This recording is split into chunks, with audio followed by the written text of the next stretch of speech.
It's Sunday, December 29, 2024. I'm Anthony Davis. Welcome to The Weekend Show, where we make the time to consider the news of the week. You can support my work and independent journalism at patreon.com/5Minute News.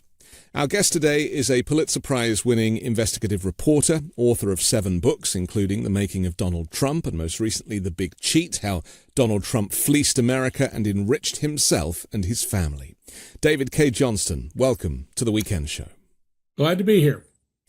David, we are in a unique time in American political history, and I, for one, as an immigrant who moved to the U.S. to the free world, as my ancestors did, probably didn't expect the rise of authoritarianism, the rise of fascism, and potentially the kind of reconstruction of the world order. I mean, that seems like that's the way it's potentially going. Did you, in your lifetime, imagine that you would have to be fighting this good fight right now to explain to people what the re-election of Donald Trump really means? Well, his first election did not surprise me. I dropped everything I was doing because I saw an opening for him to get to the White House, and I warned that he wants to be our dictator. And Donald, who I've known for 36 years, I wrote about him becoming president in 1988, knows nothing. He's appallingly ignorant, and he's a con artist. He's the most masterful con artist I've ever seen, and I've exposed lots of con artists over my long career. His comeback surprised me.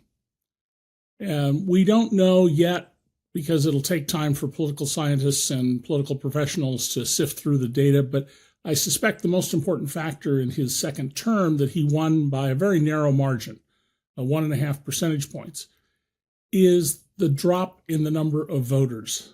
13 million people, so if you had population growth, 17 million people didn't show up in this election while they did previously. And of course, if people don't show up, it usually means either they feel they have no power or they're satisfied with what's going on. And given that America, as The Economist magazine in Britain has pointed out, has not just the strongest economy in the world, but is the envy of the world under Joe Biden, this election result is surprising. On the other hand, America is a country now where half of adults read at the level of a 5th grade child. Half. And more than a fifth, around 22%, read at the level of an 8-year-old, a 3rd grader.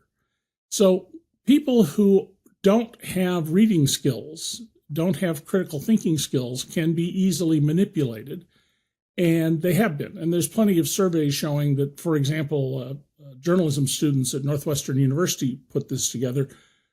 In those counties in America with no newspaper, there are 3,300 counties in America, and hundreds of them now have no newspaper. Trump's margin of victory was in the neighborhood of 80 to more than 90%. People don't consume news, and they just rely on the PR pitches that they're getting. Then you end up with a result like this, which is a very grave danger to our republic. We may not, as a democracy, survive Donald Trump's return. Just as an aside, how does America remain a superpower if, as you describe, the people in it are increasingly uneducated?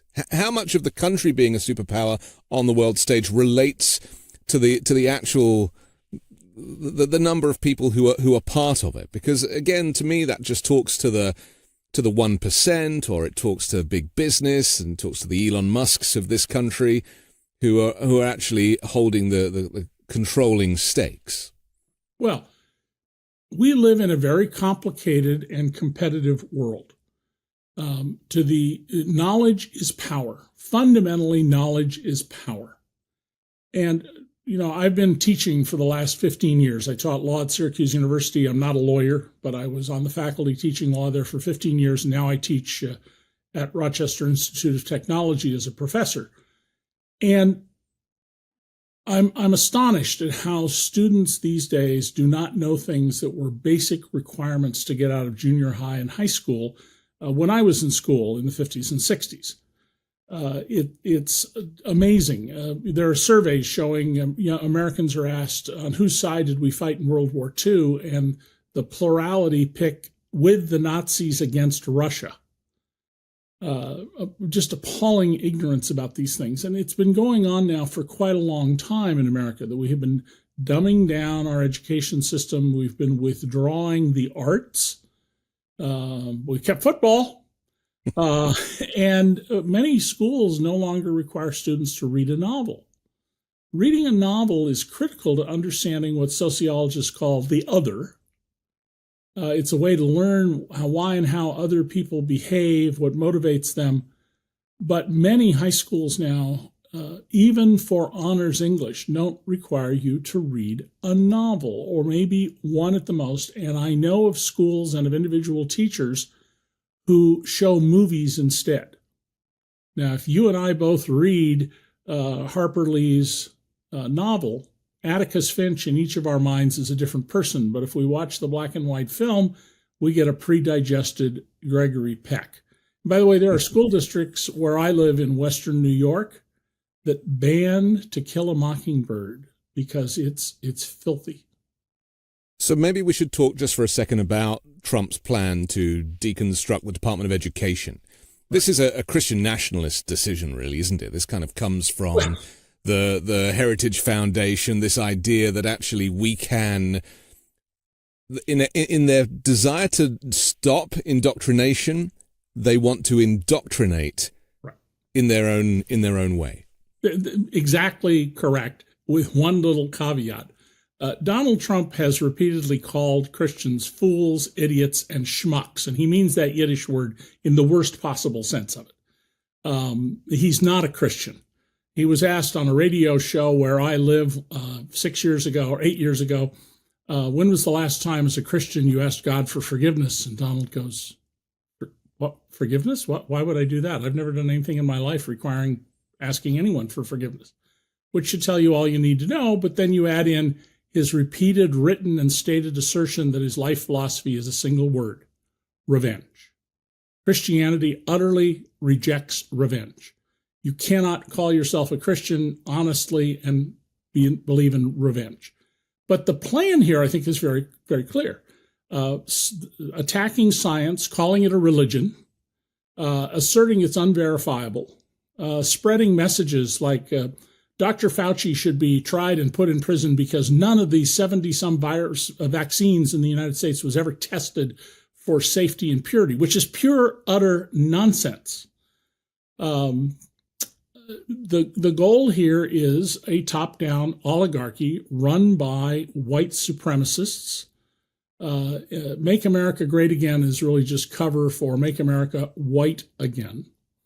And, over the years that I've covered Donald and known him, I've written many times about racist actions by him when he was a casino owner, as a landlord. His family has been steeped in racism from the get-go. And Donald on the campaign trail, at one point he pointed to a man and said, "That's my black man," as if he's property. Yeah. So the goal here is very, very clear. It's, in fact, indoctrinate people, take away access to things that would question abuse of power from the top. Don't let students read various books and novels. And from that, you can then remake the country into something unrecognizable as a democracy, but probably able to function just fine on an economic basis. China, after all, does it. And the rest of the world is looking on in horror. Certainly the nations that are NATO member states, for example, who rely on the United States for their safety and for their security. And they are obviously concerned that maybe under the direction of Vladimir Putin, or who only knows who, Donald Trump will probably get to that end game of removing the US from NATO. Certainly that's how it feels. Do you think there's any truth to that? I think that Trump very likely will move to follow through. One of the reasons Trump didn't do a lot of things in his first term is that he is an incompetent manager. As soon as I arrived in Atlantic City in 1988 from the Los Angeles Times, his own executives were ratting him out to me as a complete and utter incompetent, and I very quickly established that, he didn't know anything about his own business. He owned 2 casinos, but he knew nothing about the business. And so Trump has created this faux impression that he's this great business genius. Anybody who understands business, and I had an appointment in a graduate business school for 8 years after I retired from the New York Times, knows that his two shows, Celebrity Apprentice and Apprentice, what went on there would just kill any business. That's not how business works. But why would most people know that? They'd have no idea whatsoever about how business works. And so Donald didn't follow through on many things, partly because there were some people who stood in his way and said, you really don't want to do that, or this or that will happen. But I think he now feels emboldened. The courts have bowed down to him. You can't legally deport American citizens, and yet they are openly talking about deporting American citizens. So I think we're at great risk that Trump will turn out to be an actual dictator. And one of the signs of that would be found in our Fifth Amendment to our Constitution. Most Americans think if the police arrest you, you have a right to contact your lawyer or your family and to have a court hearing. That's not true. The Constitution says the privilege of habeas corpus shall not be suspended except in time of war or insurrection. Abraham Lincoln did it. And if Donald can find a way to create some violent response that's big enough, I can see him declaring this is an insurrection, suspending habeas corpus, which would allow him to arrest people he doesn't like and hold them incommunicado. And will the courts support that or not? Well, I don't trust this current Supreme Court majority. I trust lots of the judges Trump appointed to the bench. Many of them have turned out to be good judges. There's some awful ones in there, but many of them have been rooted in the law. But there are a number of things Trump can do that would diminish our democracy. The other big sign that we're going to become a dictatorship is if he starts firing generals and admirals and promoting officers out of turn, captains, majors, lieutenant colonels.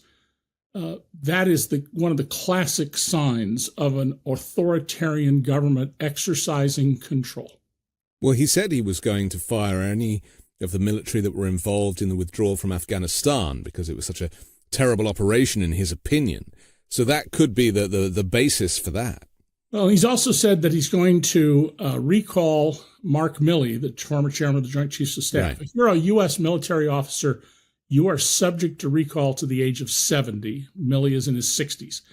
Now, to court-martial him, he's going to need generals and admirals to go along with this, and I think he'll have a much tougher time with that, and therefore he may not do it.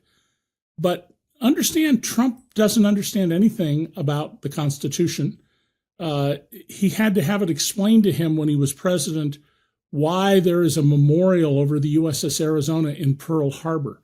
How you can grow up, not just in America, but where you did in the United Kingdom and not know about December 7, 1941 is astonishing and goes to how Donald is appallingly ignorant.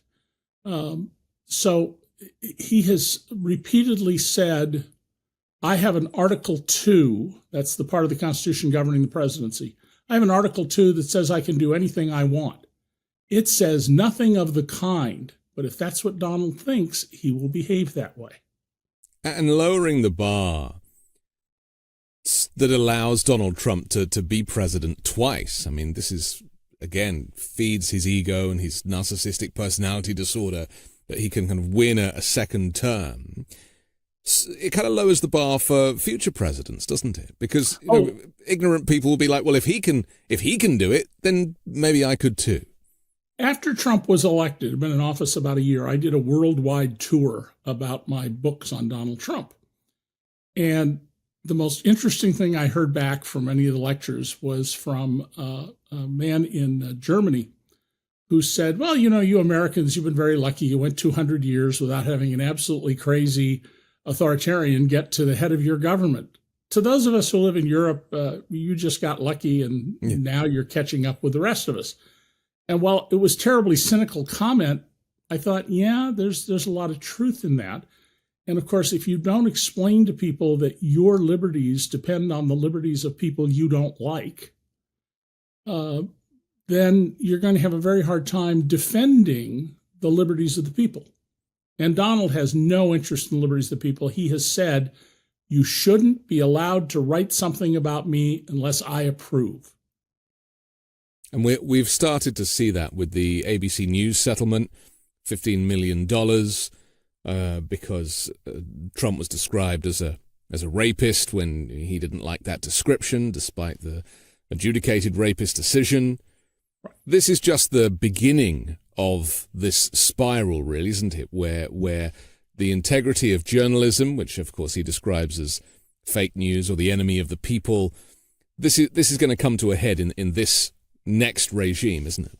Yes. ABC, we don't know exactly why ABC folded in the case they would have won. Yes. But ABC has many, many interests, including a television network beyond ABC. It has theme parks that can be subject to all sorts of federal regulatory interference and other interests. We should remind people that ABC's parent company is Disney, and they also have government contracts, apparently. Well, actually, Disney owns ABC. Sorry, other way around. The parent around. company is Disney. At one time, it was the other way around. Yeah. Yes, they have contracts with the government like Elon Musk and a number of other people. But I expect that Trump will bring civil actions against my former newspaper, the New York Times. They may bring criminal actions. They will do everything they can to harass and harry that newspaper. I also expect it will stand up, but everybody won't. We've seen that the publishers of the Los Angeles Times, Dr. Patrick Soon-Shiong, and the Washington Post, Jeff Bezos, killed editorials supporting Kamala Harris. Now, the editorial page belongs to the publisher. In my view, publisher is entitled to whatever he wants. You don't like it, that's fine. I mean, when I was an investigative reporter at the LA Times, there were mornings I woke up and there's an editorial in the paper that, without naming me, says, yeah, we don't think this is what's going on, and would dump on their own story. That's fine. They're entitled to do that. Yeah. Both publishers did allow the news departments to report on this robustly, but that doesn't mean that will continue. And the federal government's levers to bring businesses to knee is, I think, something Americans don't fully appreciate. Much of my career, I focused on regulatory law and how regulations you've never heard of take money out of your pocket or deny you things. And that machine can be used not just for good, not just for extracting money from people, that's an abuse of it, but it can also be used for government to punish and suppress corporations that don't bow down to Donald Trump. Voluntary obedience, which is what Disney did in the ABC News case, is one of the worst things you can do. It signals to other people that you're a coward. It signals to the oligarch or the dictator or the wannabe dictator that they have more power than they actually do. So on that, David, let's talk about democracy in the US now, because I've been saying for a while that democracy has already fallen, and we've seen a lot of people have certainly said that this election didn't really feel like a proper election because of the disinformation campaign, the amount of money that people like Elon Musk spent on trying to buy votes, $1 million at a time in some cases. And also, going alongside with that, we have this rise of dictatorship, which also many Americans refuse to accept either. So is it American exceptionalism that prevents some people from accepting or acknowledging that democracy has fallen or can fall and that dictatorship can rise here? Well, democracies all around the world have been in trouble for some time. When I was doing lots of lectures 15 years ago, I would tell the audience that there was this tsunami of authoritarianism building, and I felt like I was putting my hand up to stop it, which is, of course, totally useless. But what else is there to do?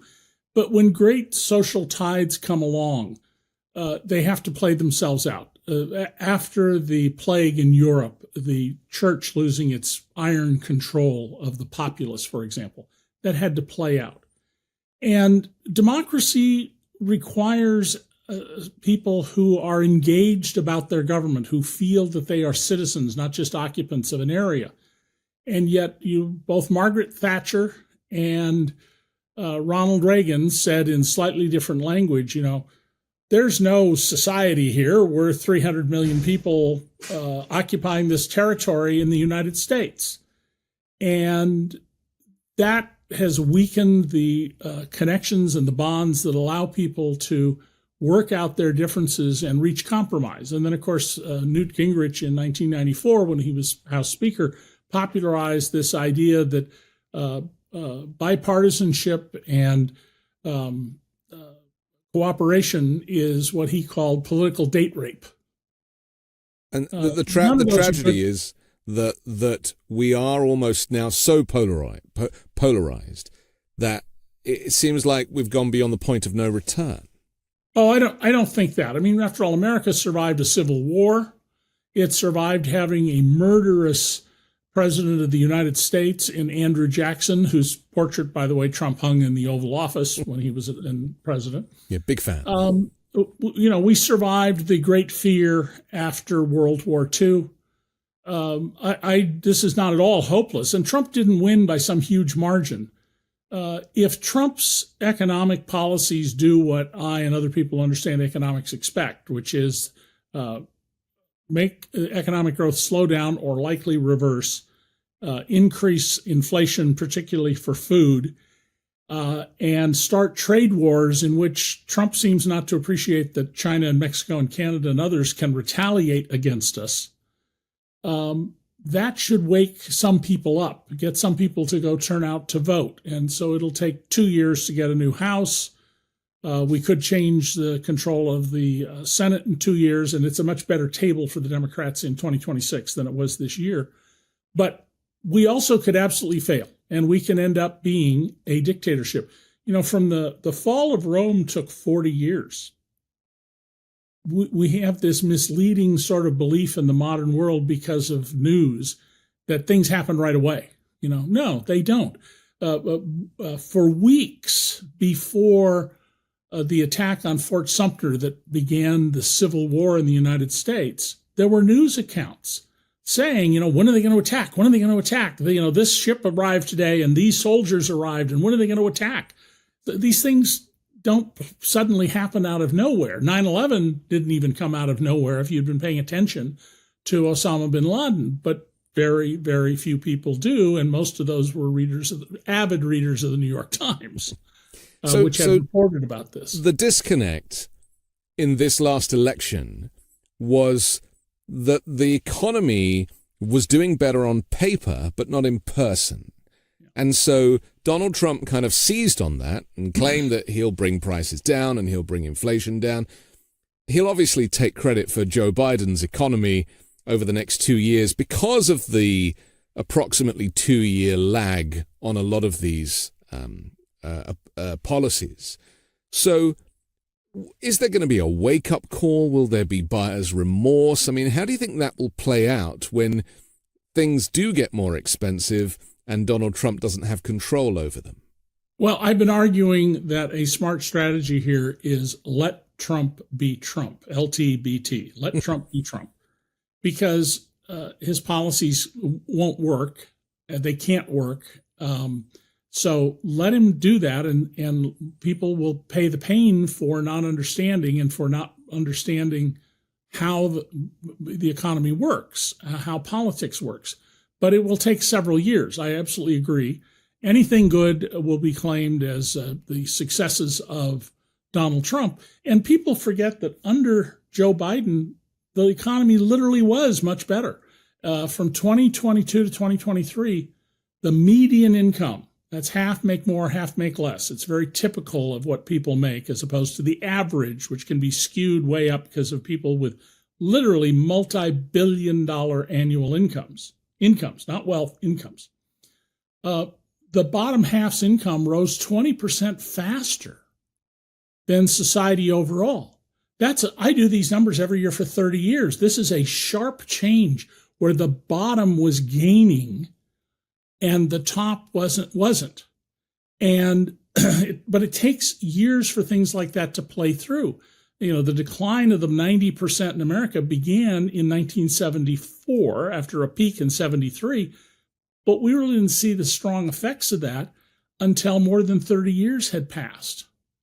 So these things do take time, but Donald's authoritarian impulses in other areas using the military as he's promised to do against American citizens, deporting American citizens, deporting students who protest on campus.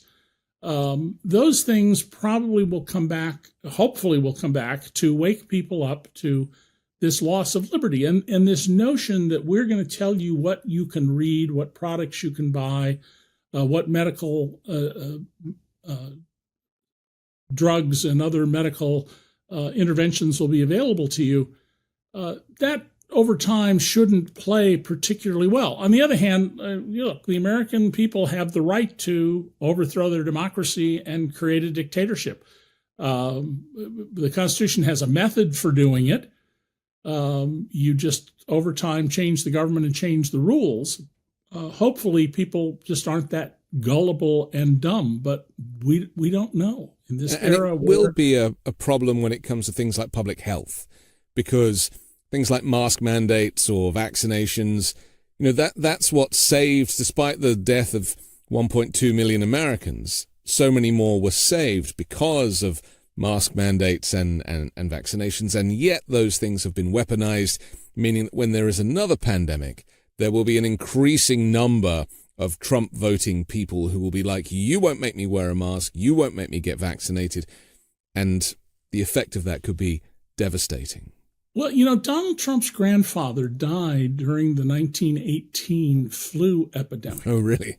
Yes. Interesting. And his father, Fred, was only 13 years old at the time, and it very much shaped who Fred became, which shaped who Donald became. You would think Donald Trump would have some appreciation of these things. He did get the very first doses of the vaccines that saved many, many lives. And it was because of vaccines and public health measures that the number of people who died in America, bad as it was, 1.2 million, it's about, in round numbers, about 1.1 million gratuitous deaths because of Donald Trump's incompetence. Without any vaccines would have been much, much worse. And now he wants to put Robert F. Kennedy, a nutcase if there ever was one in public life, in charge of American health care. And this is a man who says vaccines cause harm. And the only vaccine he has hedged on is the polio vaccine. There are, 2-3 cases in the world, maybe a half a dozen these days of polio. The virus is still out there, but children are not being paralyzed. Nobody lives in an iron lung anymore. All the children who were in those and grew to be old, they're all dead now. Why did Robert F. Kennedy back off on the polio vaccine? Because Mitch McConnell, the senior senator from Kentucky, had polio, and it deformed him when he was a child. And he doesn't need that fight. So he's, like Donald, feral enough to back off on this one thing. But hey, listen, if you're a fan of measles and mumps and rubella and you want to have children who are blind, young boys who grow up to be sterile, this is a great administration and you should support them fully. And things like PFAS, we're hearing about plastics in our food and in our brains and in our testicles even. I mean, we're getting a level of information now about the effects of deregulation.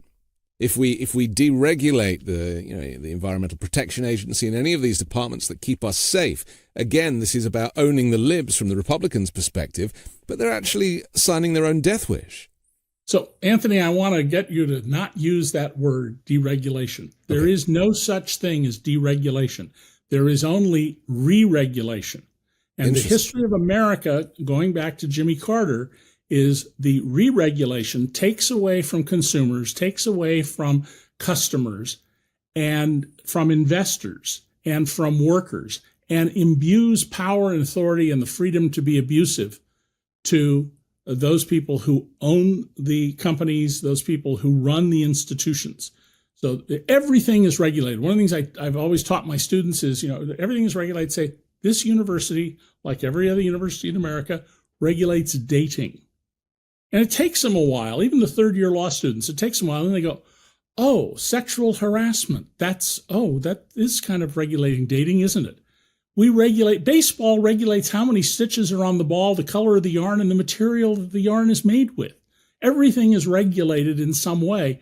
So when people say deregulation, they're trying to get you to not see what's happening, which is reducing your rights and privileges and expanding those of the people who have got more power and political influence than you do. And by the way, one of the reasons this came about was during the Nixon years, we had these scandals about money, people with $250,000 of cash in safes and spending money on disrupting campaigns with various vicious activities. So there were reforms put in place. I wrote about those reforms back at the time in the 70s. They've backfired. They have imbued the billionaire class, the centimillionaire class, with enormous power far beyond what they had back then. It was a good example of the liberals not thinking through the consequences of their reforms. And we're paying a terrible price for this, where people like Elon Musk is the de facto president of the United States at the moment. Right. And when Donald Trump finally realizes that everybody thinks that about him, not just liberals, he will break with Elon Musk. But we have allowed people with money, and thanks to the Supreme Court in a series of decisions, the worst of which was Citizens United, but there were predecessor decisions to this, to essentially say that money is speech and money is political influence. Democracy, well, the Chevron case is very similar to this too. Absolutely. And democracies don't live in a world in which money rules. When the Athenians set up their democracy 2,500 years ago, the big issue was, well, wait a minute, the rich have always run things. How can we possibly do this? And so they broke people up into factions. They changed the leadership 10 times a year. And, by the way, they honored the people who paid the big, heavy taxes when they adopted a progressive tax structure. You know, which I'm perfectly in favor of. Let's have a statue to Elon Musk. Oh, wait a minute. He doesn't pay any federal income tax. Well, Bezos, he doesn't pay. Michael Bloomberg, he pays a lot of taxes. We should put up a statue to him. The problem with re-regulation is that it plays into this kind of this underscore of libertarianism, where people in America, they don't want government intervention or government control. They think that life would be better without it. How do we get to the point where that is a kind of rhetoric that MAGA Republicans have seized upon? Because that's really the currency now, isn't it? Yeah. First of all, libertarians are a small fringe group in America, but they've had a lot of influence in getting people to get this notion that government interferes in your life and socialism bad. Let me see. We have socialist roads. We have socialist military. We have socialist police, socialist prosecutors, socialist fire departments. All of those seem to be fine with people. Yeah, right. And you know, when I've spoken at union halls, I've had members of the UAW and the IBEW and others get up and say, "What's the union ever done for me?" And I go, "Well, do you get weekends off? Do you get overtime pay? Do you have a pension plan? You have a health care plan?" "Well, it's not as good as it used to be." I said, "Well, that's because the union's weaker and they've had to make concessions." You know, Pope Francis said 10 years ago, there is no economic justice without unions. And in America, unfortunately, we have many, many people who claim to be Christians, who are pastors, but they actually don't preach Christianity at all. They preach white supremacy, hatred, rejection of the other. The reason there's poor people is people who shouldn't be having children or breeding, and other concepts that are antithetical to Christianity.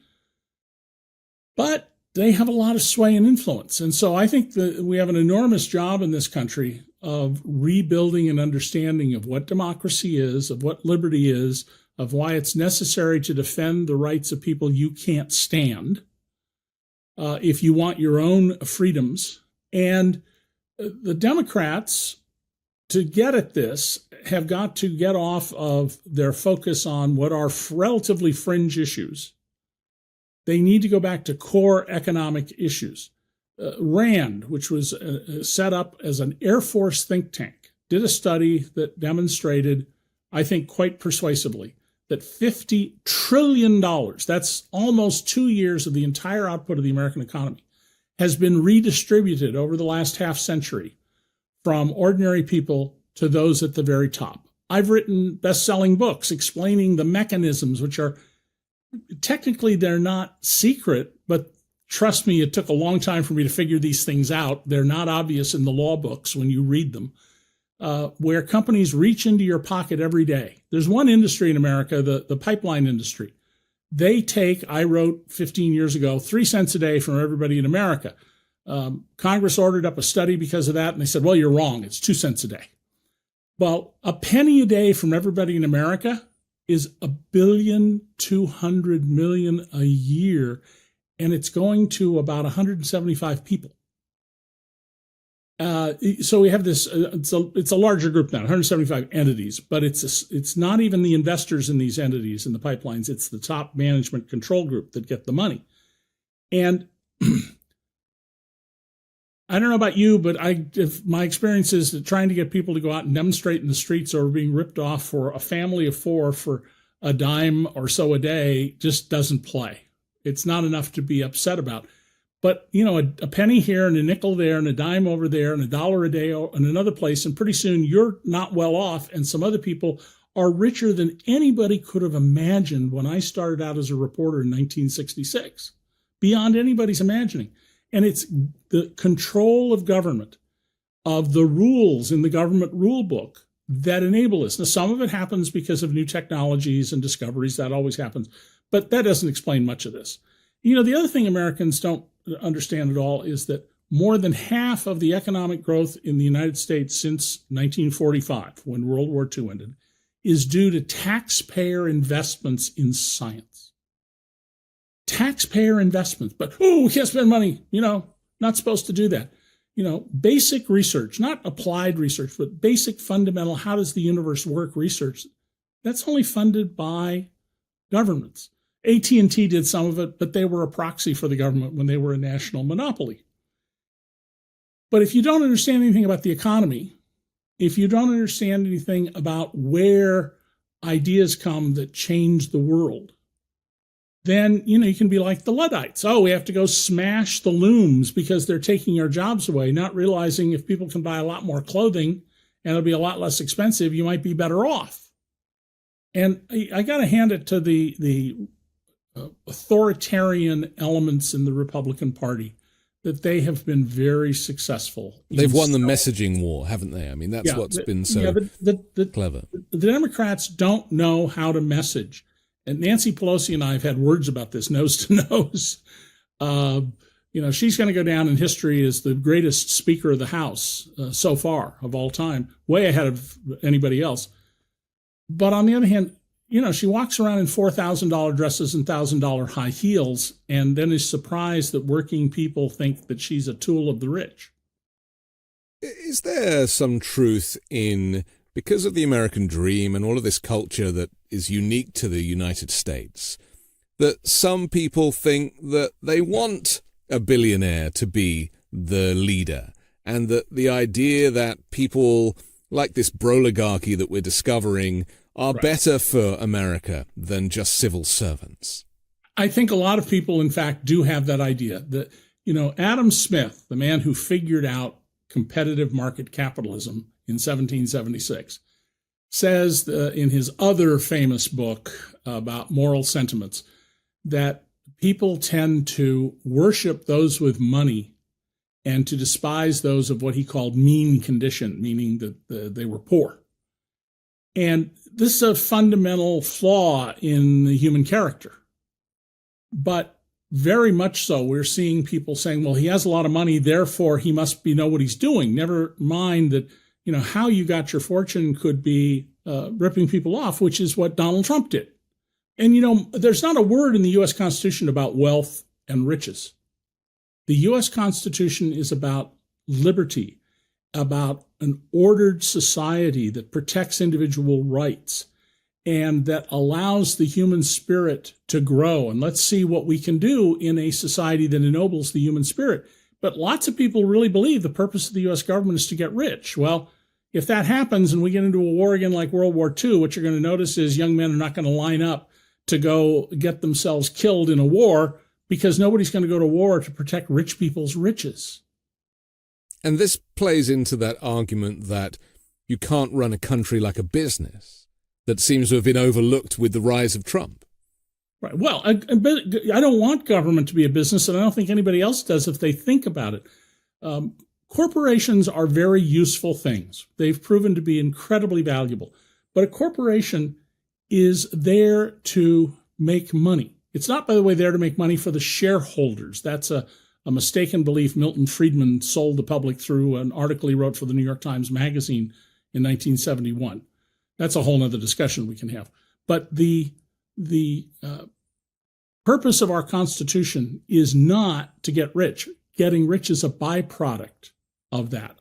And if we don't care about each other, and that doesn't mean just Americans, you have to care about the world as a whole, then you're going to end up eventually with the people who have money making the rules. And they're not going to make the rules on behalf of those who don't have money. It's so interesting to me how Musk and Bezos, I mean, for British people, these characters would be the baddies. You know, we're quite distrusting of wealthy people because, you know, the way that wealth is not celebrated in the UK as it is in the US. Right. And yet we have a monarchy, and, you know, people are statistically quite warm to the monarchy. And your government just voted to eliminate peerages. The people who, because they are given an aristocratic title, inherit a right to be in the upper house of Parliament. That's being removed. And we've known for 25 years that British society, which we think of as very class-oriented, is much more mobile than American society. If you're born poor in Britain, you have a better chance of getting into the top fifth than you do if you're born poor in America. And so this concept of social mobility, it's not something I hear much about here in the US, but we talked about it all the time in the UK. And again, there are, you know, the countries are so different. You know, people think that we're similar by nature of the language, but and I suppose age, you know, the age of a country plays into this quite a lot too. The UK obviously has been through not just wars and civil wars and uprisings and takeovers and everything else, great fires and plagues, but also the United States is a freshman, really, when it comes to political history. Children in Britain are taught a much more honest history of their country than American children are taught of their country. Yeah. If you go to Boston into the blue collar neighborhoods, you can find people sitting in a bar who will tell you, you know, my great grandfather, who was one of the people at the Boston Tea Party. And the reason people can do that is everybody thinks that names aren't known. Now, fly over to London, go to the British Library, not the museum, the British Library, and you can read the Portmaster's report back to the Crown, in which he names who was there because he knew these people. It's not a secret. So we have this long history in the U.S. of not teaching an honest history. There's an excellent book about it called Lies My Teacher Taught Me. And, you know, we almost published a textbook in the United States, but for a story in the New York Times that derailed it. It was going to teach that the people who came here enslaved were workers seeking better opportunity. Yeah, but we've heard Trump talk about this. We've heard MAGA Republicans use that rhetoric in the election campaign, and there wasn't enough pushback, in my opinion. But then again, you know, in the UK, we're not taught that America won the Second World War for us, and yet I hear that a lot here. Well, absolutely, and we give almost no credit to the Russians, who are absolutely crucial. And there are these surveys taken that show large numbers of Americans believe we fought with the Nazis against Russia in World War II, which tells you we're not transmitting these things. Now, these are not unique to the United States. I have met with East Indians in their 20s who are college educated, who don't know anything about, really seriously, about Gandhi. They don't know about Amritsar and General Dyer opening a machine gun up on praying women and children, or many other things that happened to get the British to leave. So I think this is a worldwide phenomenon that we are not doing a good job of transmitting values and knowledge about the culture and politics and economics. You know, China is still a poor country. Its economy, by some measures, is bigger now than that of the U.S., but because of much larger population, people are not nearly as well off. But even very poor people in China have savings. Yes. Many Americans have no savings whatsoever. They don't have $400. If the transmission falls out of their car, they don't know what they're going to do to get to work. And that's not prudent. Teaching prudence, it's something I stress on all my students and have for years, is be prudent. Things will work out well if you're prudent. But if you just think, as some of my journalism friends did, they drove fancy cars and took expensive vacations every year, and now they're in their 70s like me, and I don't have any money. I'm going to have to sell my house and move into a little apartment. Yeah, because you weren't prudent. We're not teaching prudence in American society. We're teaching borrow. People were putting liens on their houses through home equity loans to buy cars. What? I mean, even the subprime mortgage crash is an example of this, right? That could only happen in a society that was prepared to over-leverage to such an extent that it ended up blowing a hole in the rest of the world. And to put in place an administration that allowed the banks to stop underwriting mortgages. Too big to fail. Too big to fail is sort of the secondary effect of it. But the George W. Bush administration pulled off all the rules on lending. And it used to be when a bank issued a mortgage to you, they held it in their portfolio. So they had a very serious interest in making sure the mortgage was appropriate to the value of the property. But once we developed these devices where you sell them in a bundle of 10,000, and then assume you're one of the 10,000 buyers, Anthony, and you come in and you say, hey, I lost my job. I need some forbearance. Can we do something about my loans? The bank doesn't want to foreclose on your house, so they work something out with you. They might loan you more money at a higher interest rate to keep you going until you get you back on your feet. But once you have these collateralized mortgages, the bank says, well, I'm sorry, under the rules, we can't change any one of the mortgages unless we change them all, so there's nothing we can do for you. Right.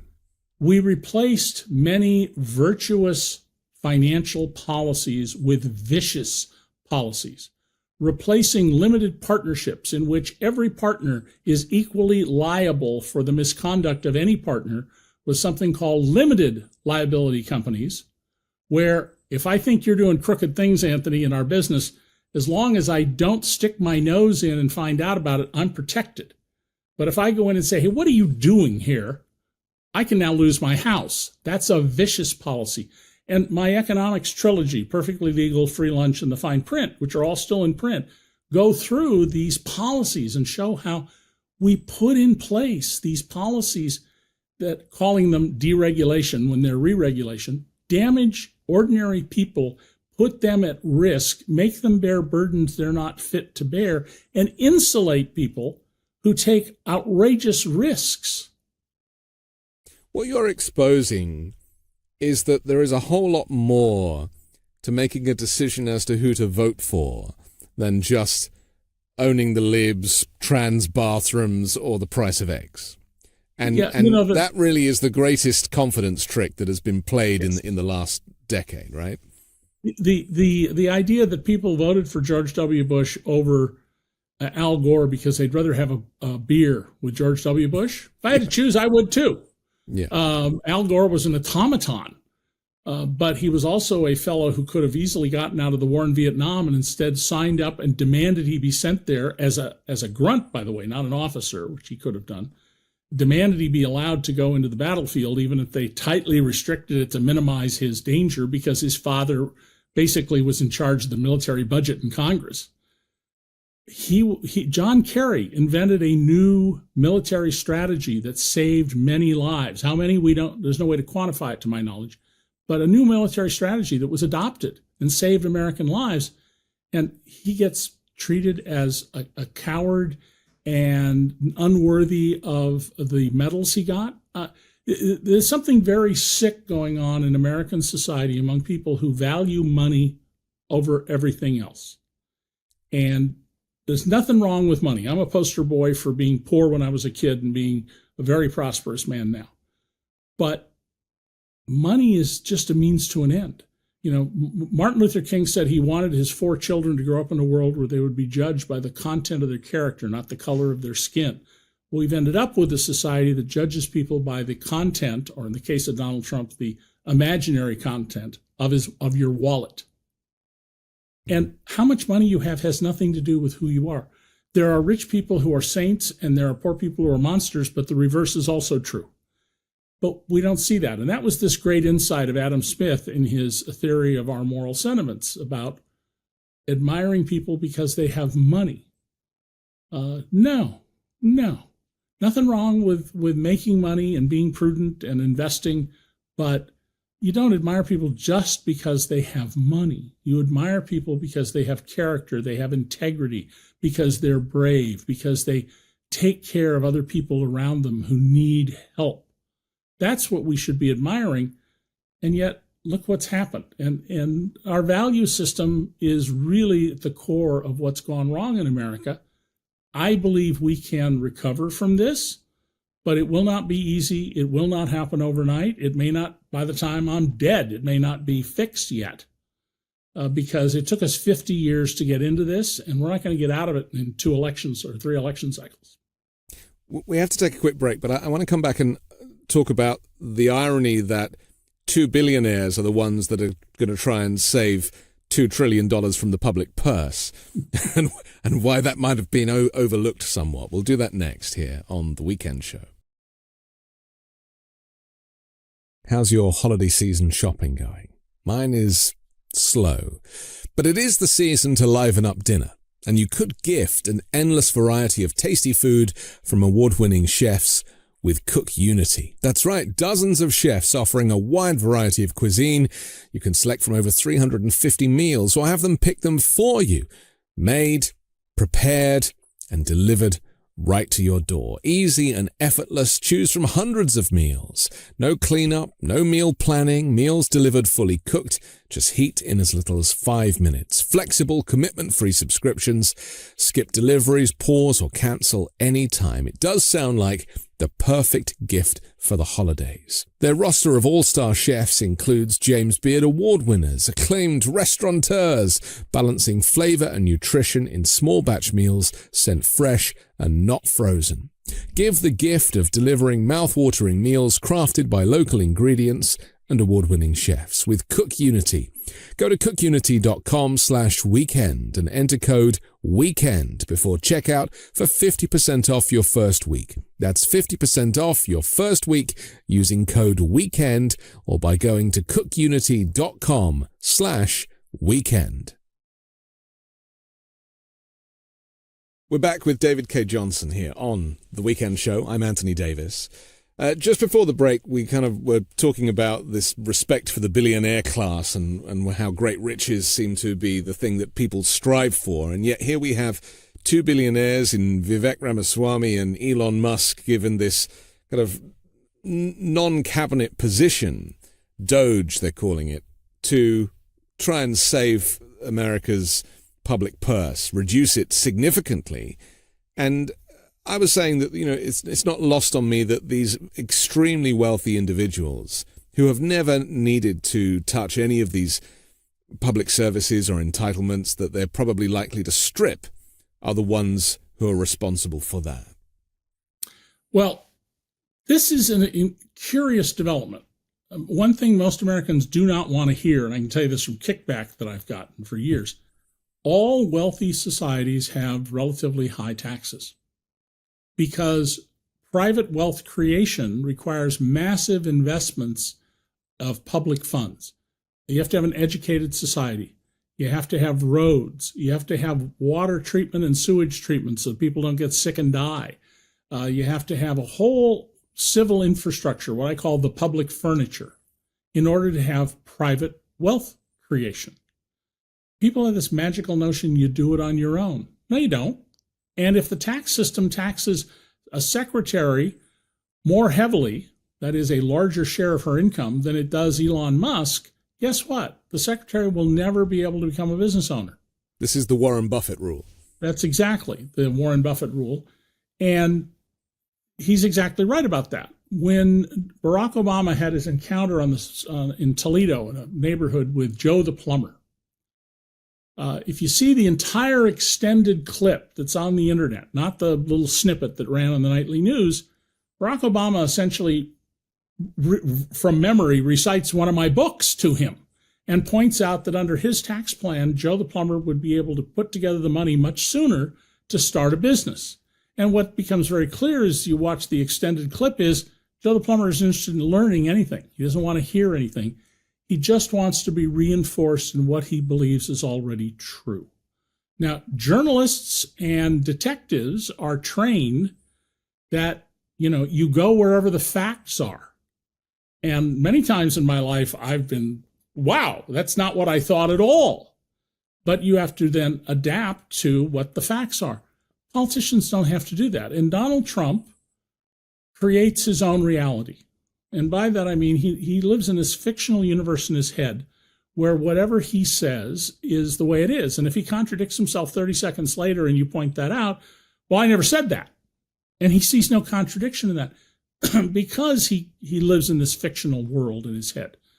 He's not the only person I've known in public life who does this, but he's the most extreme example by far. Well, I was going to say it's a new thing because there isn't the pushback by nature of him not exposing himself to journalism. Exactly the point I wanted to get to, okay. Anthony. You got right there, so I'm feeling good. Donald doesn't sit anymore for interviews with people like me. Yeah. Okay?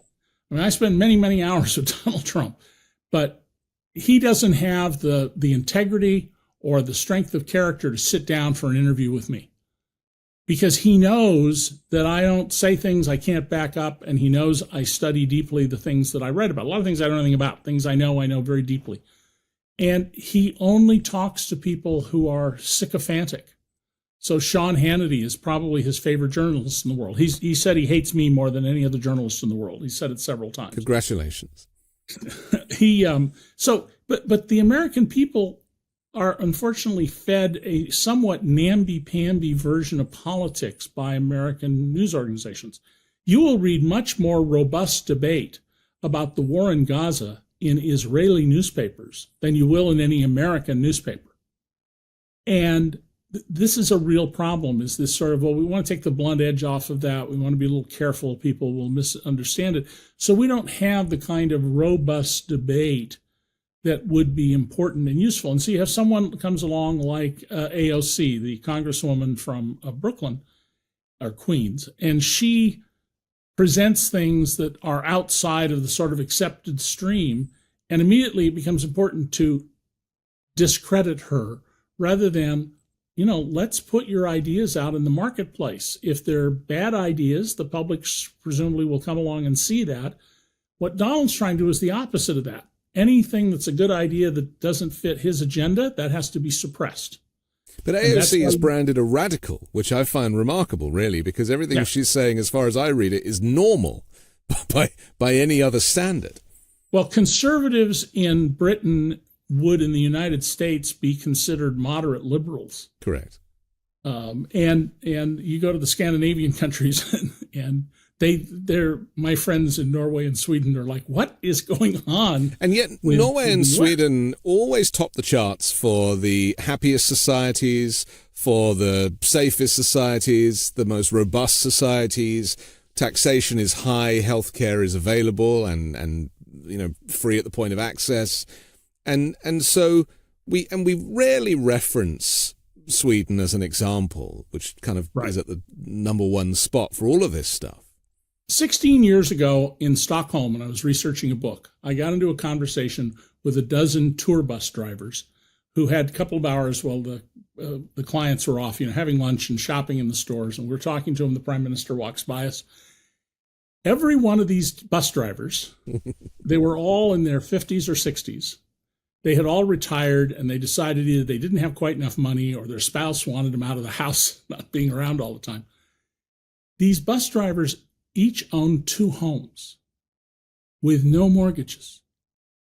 I mean, I said to one of them, I said, you're a bus driver. How do you afford 2 homes? How do you pay the mortgage? He goes, mortgage? Did I say anything about mortgage? Right. I don't have a mortgage. And I said, how about the rest of you? We don't have mortgages. They paid for their houses.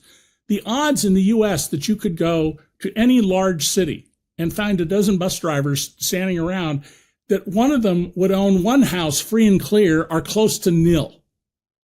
People don't understand that if the government buys things wholesale, like healthcare and retirement, and properly invests in things like the quality of roads and infrastructure and whatnot, that you'll actually be better off.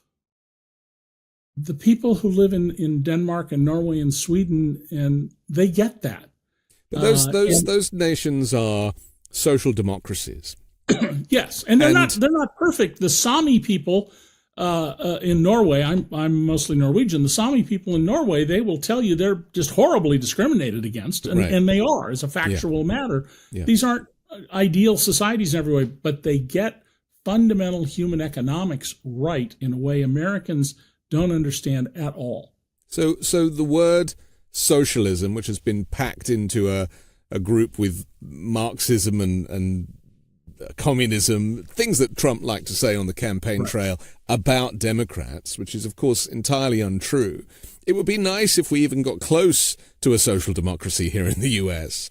How do you think the branding of that became so misunderstood and weaponized? Well, I think this use of socialism and confusing it with communism has been going on now for as long as the Russian Revolution in 1914. I mean, this is not new. But it certainly deeply infects people. And let's remember that many of the people who came to America from Europe came because they were excluded from the guilds, the European unions. And so to get ahead, to get into an occupation where they would make more money, they had to leave Europe because these were designed to limit the number of people with a skill. In the early days of the United States, organizing to ask your boss for a raise was literally a criminal offense. Up until 1842, courts consistently held that essentially unions were criminal organizations, despite the right of assembly and petition in the U.S. Constitution.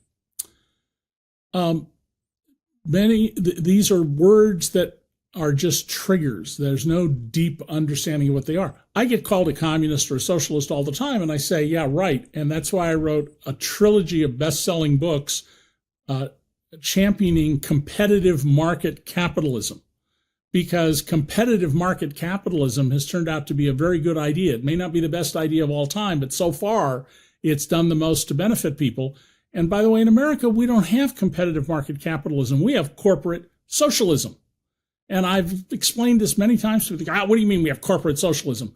Well, if you got 3 companies or 6 big banks and the government bails them out when they screw up, that's socialism on a corporate scale. So Americans are, by and large, are incredibly, appallingly ignorant about politics, economics, culture. I have had better conversations with a cop I met on the roadside in Slovakia looking for directions, a random person who sat down next to me on the couch of a hotel in Singapore, a waitress in a Bavarian roadside cafe. You had to drive up a dirt road off the highway, than with American multimillionaire executives. So let's talk to that for a second, because one of these American multimillionaire executives has managed to get himself elected as president again, and his economic policies and plans for America's coffers are based on one policy and one policy only, which is tariffs. He hasn't really spoken about any other mechanisms for raising revenue. In fact, he wants to reduce corporation tax from 23 to 15%, I think. 21 to 15. 21 to 15%. And the only really way to offset that is, in his opinion, is to overcharge everybody else. And yet the American consumer is the one who's likely to be paying for these. And somehow that was whitewashed from the election campaign too. Over to you. So Anthony, let me break this into 2 pieces. Yeah. Many American corporations literally turn a profit off the income tax through deferral. And when I reported this in the New York Times 23 years ago, I mean, the paper was just flooded with people saying, who is this crazy person? Congress then did a study, 1,800-page study, 3 volumes, that showed I was exactly right. Because if you can defer paying a tax you owe on this year's profits 30 years into the future, and you invest that money, at the end of the day, there's no interest on the tax you didn't pay. It's an interest-free loan from the government of the tax money. And with the earnings you'll make, you'll be much, much richer, 2 to 3, 4 times richer, delaying the tax. So that's part one. People don't understand that. Here's the second part, though. A tariff, Donald tells people, is we're going to tax China. China's going to pay. China isn't going to pay a penny. Mexico is not going to pay a penny. A tariff is the functional equivalent of a sales tax on the American consumer, but it isn't limited to the raspberries or tomatoes that come into our country from Mexico, the auto parts from Canada, and everything that comes from China. Imagine you own Anthony Davis Motors and you make the Davis Mobile and you sell your cars wholesale for $10,000 each and you make $1,000 profit. That's a nice business. 10% of sales is your profit. Trump comes along, raises Chinese cars to $16,000 with his 60% tariff. You're going to raise your price to $15,000. Now your profit per car is $6,000. Now, because the car costs more, you might only sell a half as many, but your profit will be much greater. And if you only have to make half as many cars and you're making 3 times as much money, you're really doing well because your risk factor has declined. Donald Trump's tariffs are a massive scheme to loot the pockets of consumers and put that money into the pockets of the ownership class. Now, I wrote a piece about this for the New Republic, and I sent it around to all sorts of journalists I know, MSNBC, CNN, the New York Times, the Wall Street Journal, thinking, okay, now these folks will start to understand. They didn't think through their... Nope. Haven't seen any change. I've seen one passing report on the CBS Evening News that vaguely hinted at this, and that was it. Just a passing line nobody but somebody like me would have noticed. And so Donald has successfully sold many people on the idea that the way to lower your taxes is to make the Chinese government and Chinese companies pay the taxes. That's not how it works. But if you don't know anything, if you didn't have to study systems and economics and how taxes work, millions of Americans sincerely believe that the Boston Tea Party was a protest against high taxes, because that's what I was certainly taught in school. No, it was a protest against a tax favor, a tax exemption for the friends of King George. Everybody I know who went to school in Britain understands that. Right. Americans, they go, what? Does Donald Trump know that these tariffs will be enriching his corporate donors and friends? No, I don't think Donald has any. He has a degree in economics, and it was given to him by Penn. Yeah. He didn't earn it. I've spent many hours with Donald talking about matters of business and economics, and the degree to which he didn't know his own business is just absolutely appalling. There is one thing he said to me once that stuck with me, and shows how easily he goes to whatever he thinks will sell. The two of us were walking down the boardwalk in Ocean City in 1989, maybe 88. And I said, Donald, you employ a lot of people, thousands of people. What do you think about how we should finance healthcare? And he stopped.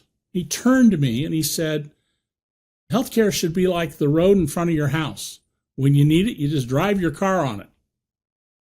And I said, oh, so you believe in universal, no out-of-pocket healthcare? And he went, yeah. And I said, and because as a business owner, he says it gets, we had this discussion, I don't remember the details of it, but that it gets it off his back. It's not his concern anymore.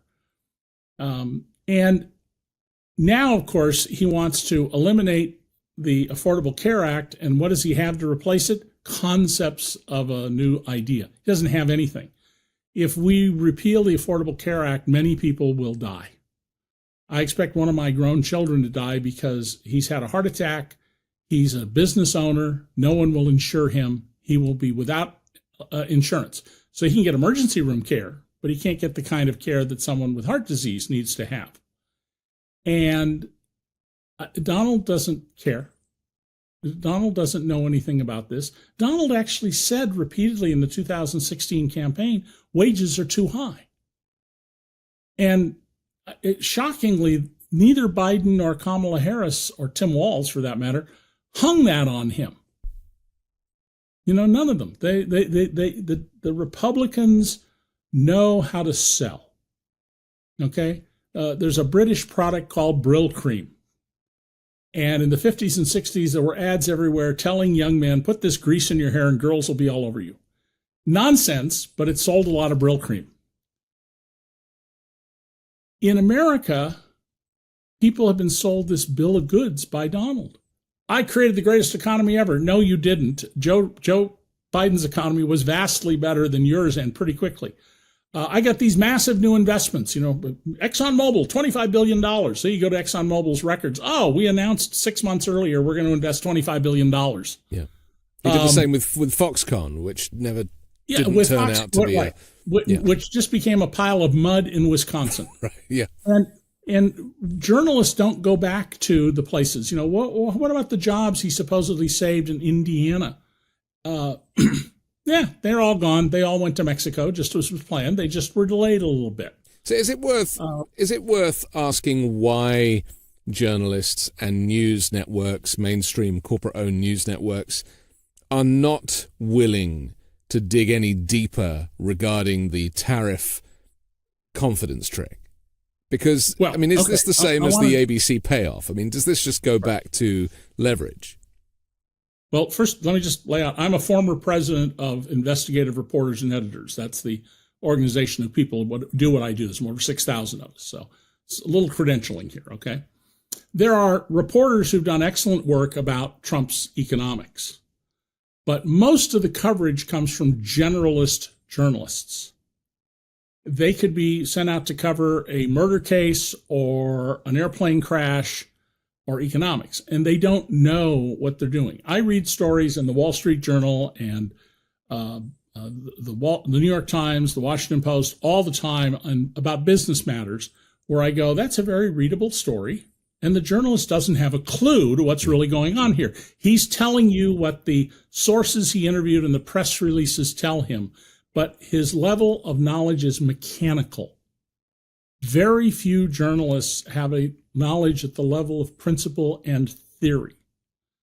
You rarely find a reporter covering City Hall who, before they started the assignment, sat down and read the city charter.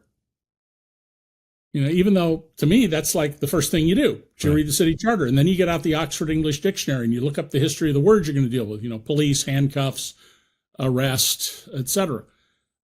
Most journalism is a very accurate accounting of what the journalists were told.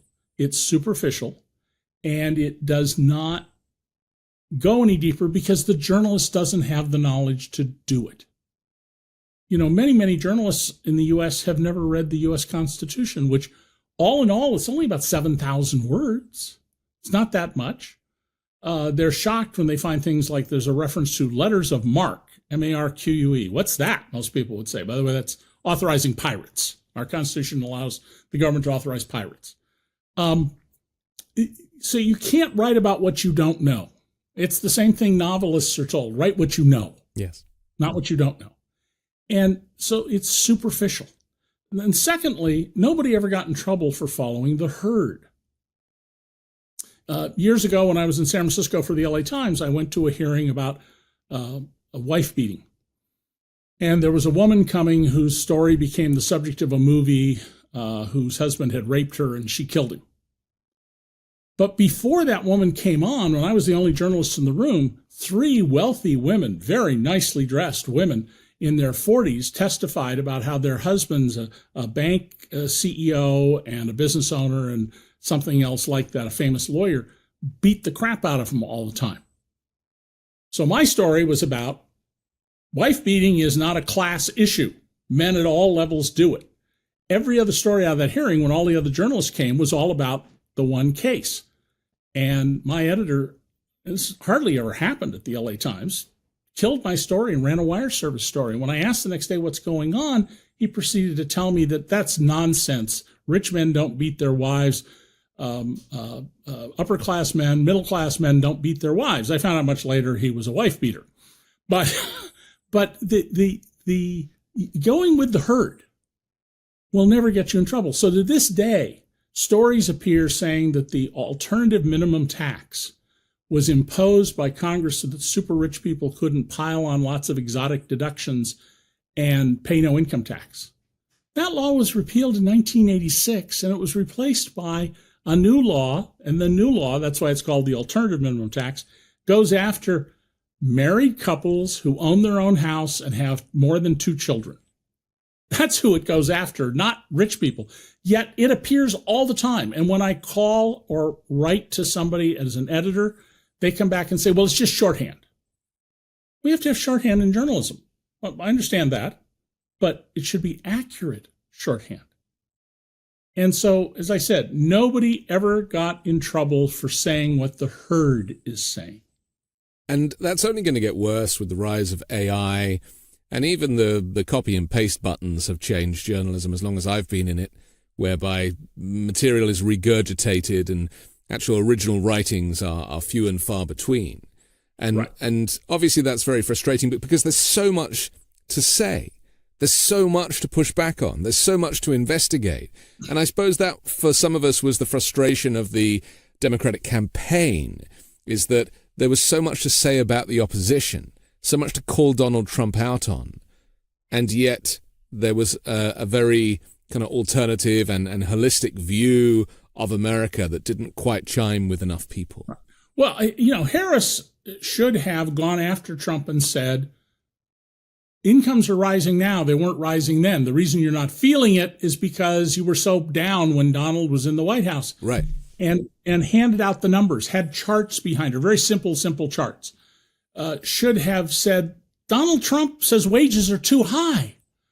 Instead, her campaign came across as being too much focused on transgender rights and issues like that are inclusivity and diversity, most people on the margin. Yeah. To most people, they're on the margin. Hillary Clinton, when she ran, what I perceived in that campaign is that Donald would get up and say things that resonated with people. They felt them in their stomachs or their hearts.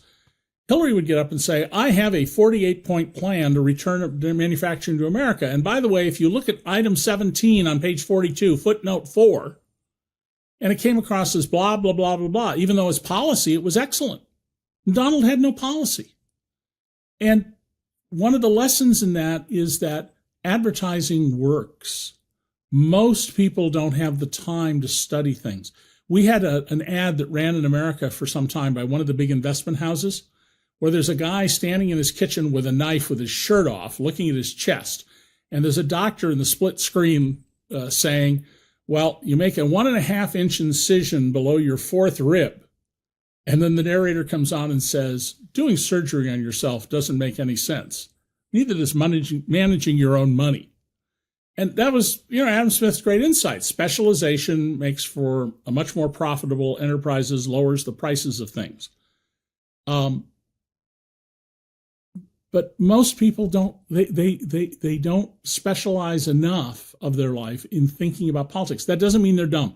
Walk into any blue-collar bar in America when some play is called by a referee that's controversial or an umpire, and you will see the most brilliant capability of analyzing things. Sometimes bartenders will pull out here's the basketball or Major League Baseball rule book, and they'll go through them. It isn't that people are dumb, it's that they don't see government and politics as being relevant to their lives in anything but the most superficial level.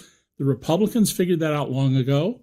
They came up with nonsense like the death tax. Yes. They had persuaded millions of people that when you die, the government's going to come and take half of what you have. Even though at the time the exemption was like for a married couple with doing nothing, a married couple got $1.5 million. So it's the branding of these things that is different. I mean, for me, the greatest branding exercise was rebranding anti-abortion as pro-life. Yes, it's genius. Absolutely. And at the same time, not recognizing, 15 to 20% of pregnancies don't work out. They don't work out. And we've now seen a number of women die because they needed care and were denied it, including women who wanted to have more children. And I've said publicly a number of times, I was there. Because my first wife was near death in delivery with our sixth child. The doctors came to me and essentially, said, what are we going to do? Because she was all drugged up. She couldn't make any decisions. And I said, you choose the mother. I have 5 little children. Are you kidding? But, I can understand people who would say, well, it's God's plan and you have to choose the child. I don't, not what I did, but I appreciate that. But the underlying lesson is it's none of the government's damn business. Yes. It's a family matter. It's you and your spouse, the mother, if you're a man. It is just none of the government's business. Right. And it should be overwhelmingly the woman's decision. unless she's incapacitated. But the contradiction we comes don't have in. any appreciation of that about women. We have, women have always been subjugated by men, and that we've gotten as far as we have in terms of equality is actually kind of amazing. But nobody gives up power and the right to abuse others willingly. Yes. And the anti-abortion movement is now looking at ways to control information about how and where to obtain abortions. And state lawmakers have filed at least 2 bills for the 2025 legislative session that target abortion-related speech. And that's my concern, that now, because free speech is one of those subjects that is been also weaponized, and Elon Musk is a great proponent of free speech who's shutting people down all the time because he doesn't like what they say about him. And that's a Laura Loomer reference from the last couple of days. But we're going to find that this access to information, access to expertise, all is diluted with this incoming regime. So one of the things you're going to see this regime do is cut spending on Freedom of Information Act requests, which are already seriously underfunded. They're just going to say, we don't have the money for this, and they're going to slow walk requests. Most requests, by the way, under the Freedom of Information Act are not from journalists. They're from companies trying to learn about other companies and what they're up to. Interesting. It's been very clear that there will be an effort to criminalize leaving your state to get obstetrics health care in another state. And I don't know how this Supreme Court will rule on this. It raises very, very serious questions, but I can see this Supreme Court majority saying, well, you young woman, you went across the border to the next state and you had an abortion, you're going to prison for something that wasn't a crime in the other state. The Mann Act comes to mind here, which made it a crime to take a woman across state lines for immoral purposes and was upheld by the Supreme Court. There's going to be an all-out assault on freedom. There's going to be lots of civil actions and criminal actions to intimidate, soak up resources, divert attention, and any little slip is going to be blown up. I've said for many years, you can write lies about the police all day long that make them look good and they will never complain. But if you write a story about misconduct by the police and there is a comma subject to dispute, because that literally happened to me, a comma, right, they will try and end your career. And we're going to see a lot of that because, Donald says you shouldn't be allowed to write things or say things about me unless I approve of them. And I don't know what's more dictatorial than that. Well, it's straight out of the Russian president's playbook or any of these. Maybe Viktor Orban, who's taken ownership of the Hungarian press effectively, right, and is now in a bromance with Donald Trump. Let's talk for a second about William Webster, the only man to head both the FBI and the CIA. He's now urged the U.S. Senate to reject Kash Patel and Tulsi Gabbard, Trump's nominees as director of the Bureau of National Intelligence, saying that they're unqualified. What is going to be the effect of, and Pete Hegseth, I should probably say, is another one who he wants to lead the U.S. military. What is the effect on the country, on Americans, America on the world stage, when you have zero expertise in these high positions? What does it do to the kind of fabric of America from a safety and security but also cultural perspective? So Donald Trump always used to say, I only get the very best people, all the best people. It was not true then. It never has been true. But now he's not even claiming that.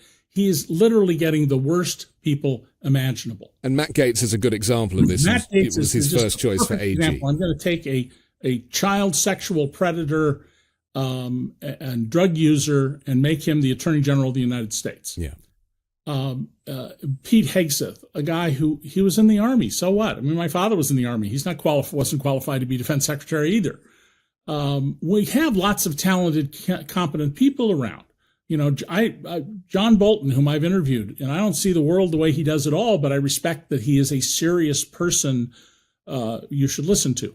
So Donald is putting people in like Kash Patel, Pete Hegseth, Robert F. Kennedy Jr., because his goal is to make the government totally bow to him.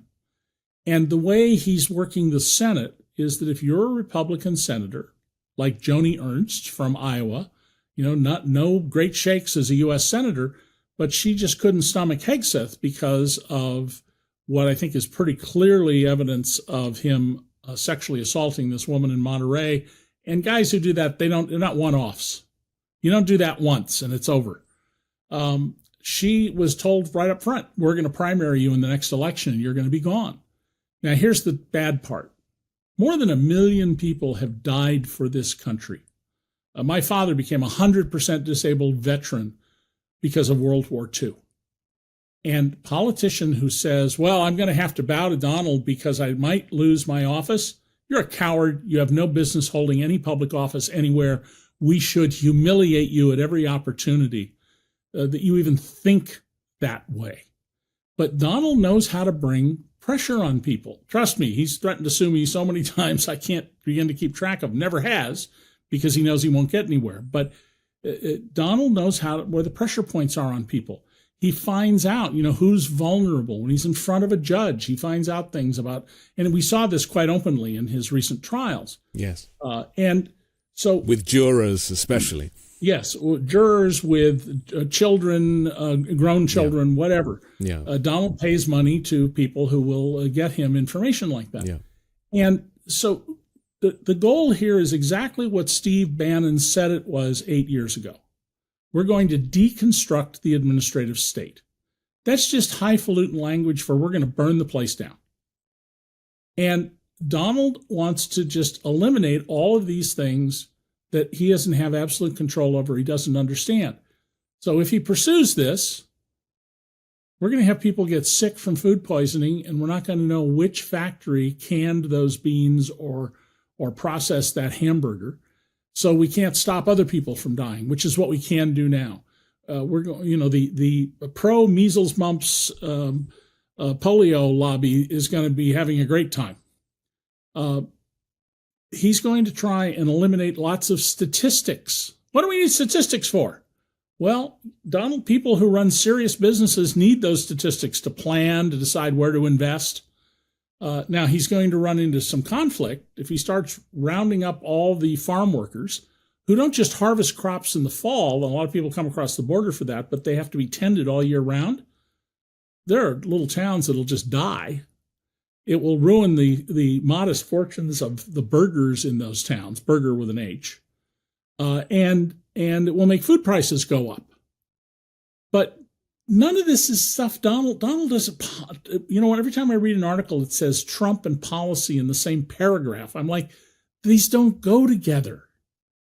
There is no policy with Donald. He doesn't know what policy is. But everything's transactional, and I suppose that's what we're learning, isn't it? We've seen this week when he escalated his threats to retake control of the Panama Canal, falsely accusing Panama of allowing Chinese soldiers to control the shipping route and the overcharging of American ships. I mean, it's all garbage.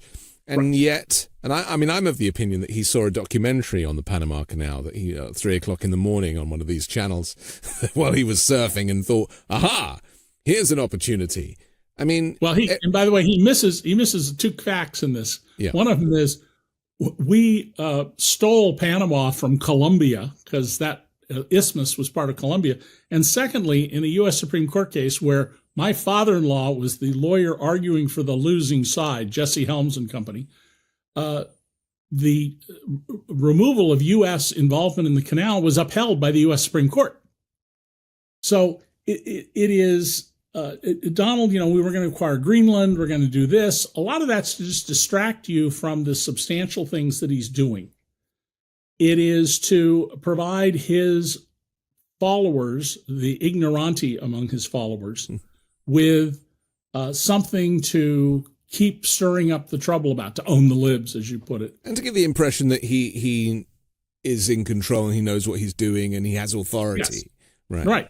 That is all part of this game of Donald's. Because remember, in his own mind, Donald really does believe that no one else is qualified to run the country. No one ever has been or will be, that he's special and he's unique.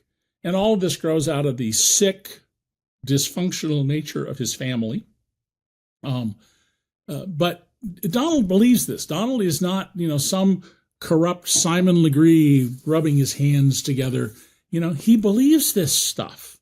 And whenever something goes wrong, he changes the story. Yeah. He's totally flexible about that because he has no principles of any kind. Or opinions, really. I mean, that's the other thing, isn't it?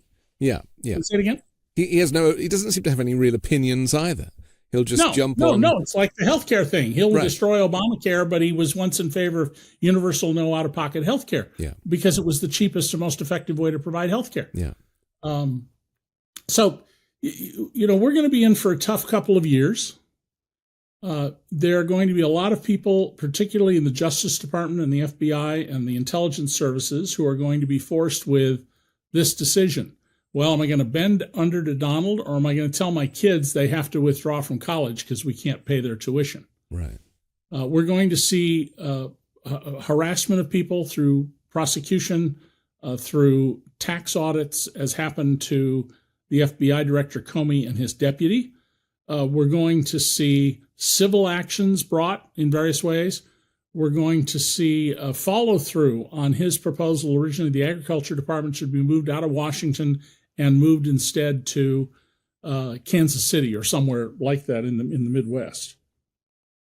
So what you're describing is, it's a perfect description of authoritarianism, and I just do wish that the media would start to use that word a little more. And there's also a theory, and maybe you can shed some light just finally on whether there's any truth to it, that the posturing about Greenland and Panama, I mean, these things are all very useful to the Russian President Vladimir Putin.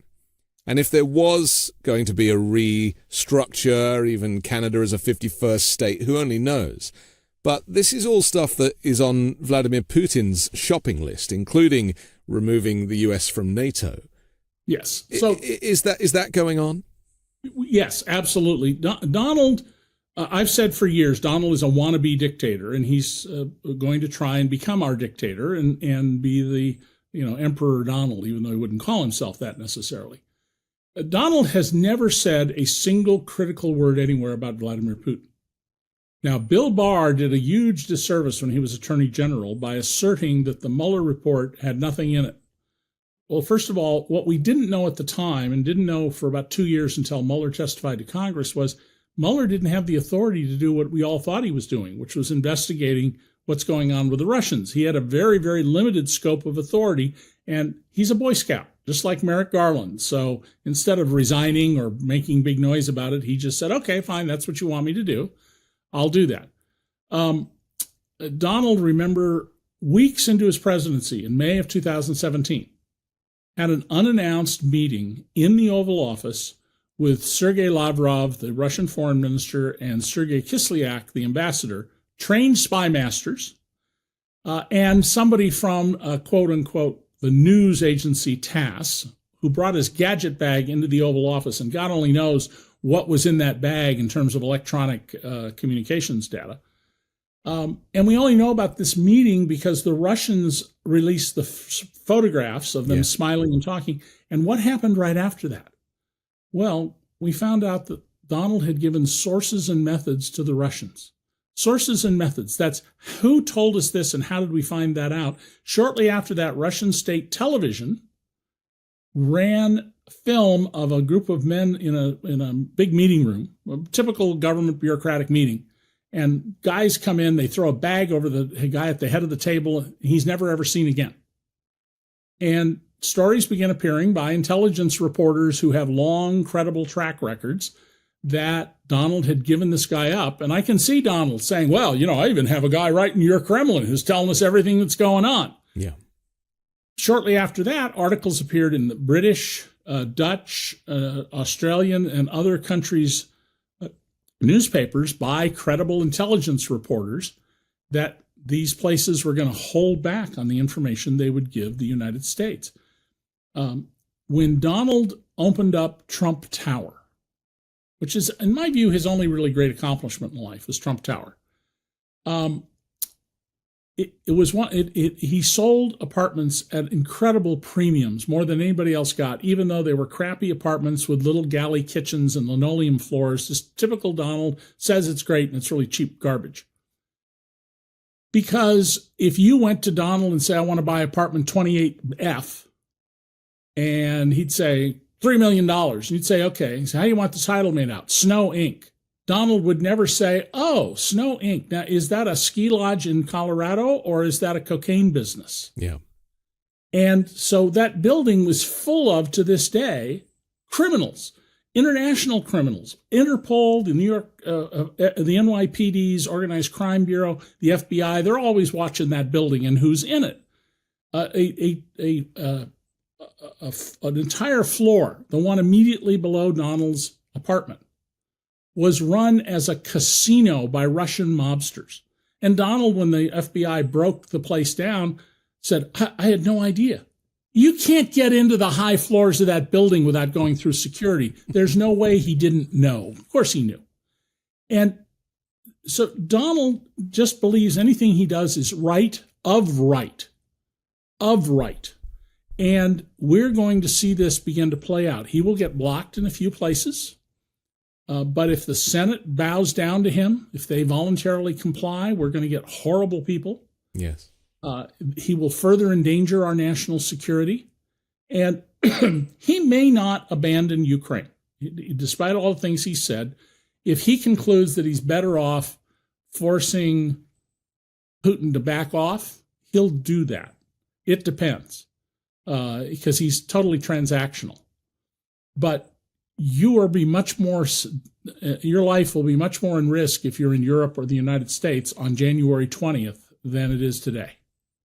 Okay, we have to finish, but it's chilling and certainly a reality check for people. David Cay Johnston, thank you for joining the Weekend Show. Anthony, thank you very much.